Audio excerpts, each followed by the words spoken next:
So what we're doing here is we're going to talk just one thing, gait. Gait, G-A-I-T, how we walk. And if we're walking in a certain way, and we're limping, and one foot's maybe turned in, it will change the way our whole body builds up from that. And if I was to turn around here and walk normally, you'll see I'm moving and everything's flexible and aligned. But if I take a foot in, I don't know whether you can see that, but it's starting to lock me up.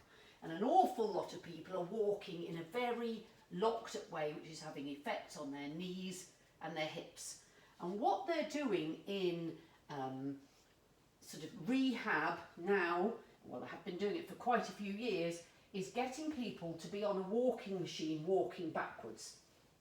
Okay, so as you can see, when I'm walking backwards, it loosens up into here because my feet have had to change position. So I'm going to demonstrate that walking forwards again. So I'm whizzing forwards and just whiz round.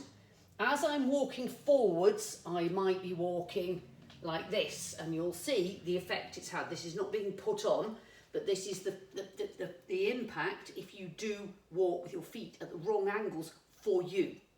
Okay? But as I now try to walk backwards, and I'm standing here like this, and I'm going to try and walk backwards, I can't walk backwards like that. What I have to do when I walk backwards is I have to strike with my big toe. I have to roll onto the outside of my foot slightly, onto toe 5, and off the outside of the heel. I have to.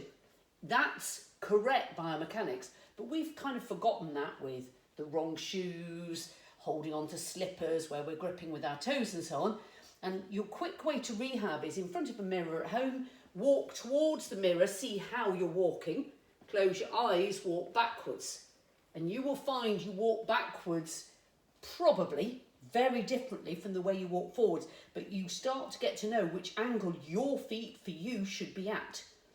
And experiment with it, and you will find it unlocks lower back, it unlocks hips, it helps improve the alignment down from hips and down through your knees and into your feet, and it could significantly help your sort of pain, your restriction, your range of movement. But otherwise, get in touch. We'll see if we can help you as well. Thank you.